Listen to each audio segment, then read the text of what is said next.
On today's show, who needs batteries if highways have electric power? Toyota says it wants its dealers involved in ride sharing. And what the heck is this?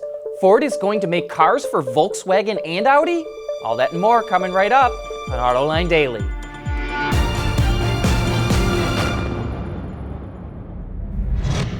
This is Autoline Daily, the voice of the global automotive industry.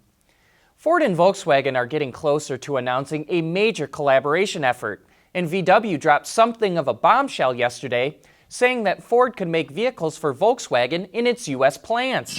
VW CEO Herbert Diess was at the White House yesterday, along with other European auto execs, and they're trying to persuade President Trump not to impose a 25% import tariff on passenger cars. After the meeting, Diess told reporters that VW needs an assembly plant to make Volkswagen and Audis, and that they may use capacity that Ford has to make those vehicles. Well, here's our Autoline insight. This may be all the news that President Trump needs to hear to impose those higher tariffs. From his point of view, that would mean the tariffs are working, and that it's forcing European automakers to move more production to the U.S. That could lead to more European automakers taking over plants previously run by the domestic automakers. And GM just announced it wants to close 3 assembly plants in the U.S. Would BMW and Mercedes be interested in taking one of those plants? Would they be willing to take the plants that are organized by the UAW? Because right now, none of the foreign automakers in the U.S. are unionized. One thing's for sure, this story is far from over. And don't forget to join us for Autoline After Hours later this afternoon, when we'll take a deep dive into the performance version of the Tesla Model 3. Henry Payne, gearhead, race driver, and car critic for the Detroit News just bought one, and he's bringing it into the studio this afternoon. So why would a hardcore enthusiast with gasoline running through his veins buy an electric? Find out later today when we go live at 3 p.m. Eastern Time on the Autoline website and on our YouTube channel. Coming up next, Germany is going to experiment with using overhead lines to power electric semis on the Autobahn. Autoline Daily is brought to you by Bridgestone Tires, your journey, our passion. Dow Automotive Systems, advanced materials that deliver better results. Lear, a global leader in automotive seating and electrical systems. And by ExxonMobil. GM and Ford have announced major restructurings, and now it's VW's turn. Volkswagen already announced it will cut costs by 3 billion euros by 2020, and now it plans to cut another 3 billion by 2023. It's all in an effort to speed up improvements in profit margins at the VW brand. It will cut jobs, reduce trim lines and models, and try to improve productivity at its plants by 30% by 2025. It's doing this to free up money for developing electric and autonomous cars. In an effort to improve emissions from big commercial vehicles, Germany is gearing up to test an e-highway to power trucks electrically.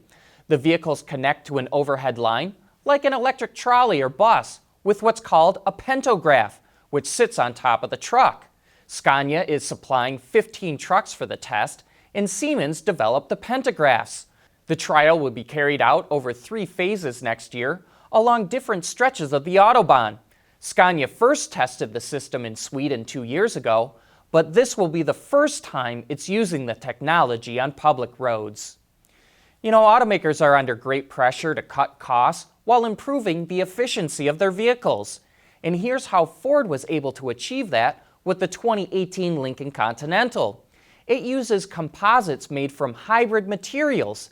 It's an industry-first application of combining tree fiber, or cellulose, with long glass fiber in a polypropylene matrix. The hybrid composites reduce weight by 24% and cut costs by 13%, or $2 million. It's so impressive that the Society of Plastic Engineers named it a winner in its annual Automotive Innovations Awards competition. Coming up next, Waymo just launched its first autonomous ride-sharing service that's open to the public. At Bridgestone, our engineers want to help make sure you're not stuck on the side of the road. Our revolutionary drive guard tires are engineered to take a puncture and drive up to 50 miles. Ready to go. Watch our latest Archer demo at BridgestoneTire.com. Up till now, Waymo has only been testing its driverless taxi service, but yesterday it launched Waymo One for paying customers in Arizona. Much like Uber and Lyft, you just have to download an app and provide a credit card number. There will still be a human behind the wheel to take over in case of an emergency. Reuters reports it took a 15-minute, 3-mile ride that cost it $7.59. That same ride would have cost $7.22 with Lyft. As of now, the service is only available to a limited number of people, but Waymo has plans to expand. But we think if it's truly going to expand, the price has got to come down, because taking your own car on that trip would have cost less than $2. Speaking of mobility services, Toyota says whatever ride-sharing service it develops, it will include its dealers. Speaking at the Detroit Economic Club yesterday, Jim Lentz, the CEO of Toyota Motor North America, said Toyota sees its dealers as true partners and will involve them in its mobility services. And that sure makes a lot of sense. Toyota has dealers in about 1,500 communities across the country. They have acres of land to park ride-sharing cars at night when they're not being used. And they have all the service space needed to keep those cars maintained and cleaned. All the other automakers getting into this business are buying startups or starting their own ride-sharing companies. Toyota is the only car company currently talking about involving its dealers. And here's a picture of our own John McElroy, who did an interview with Jim Lentz at the Detroit Economic Club yesterday.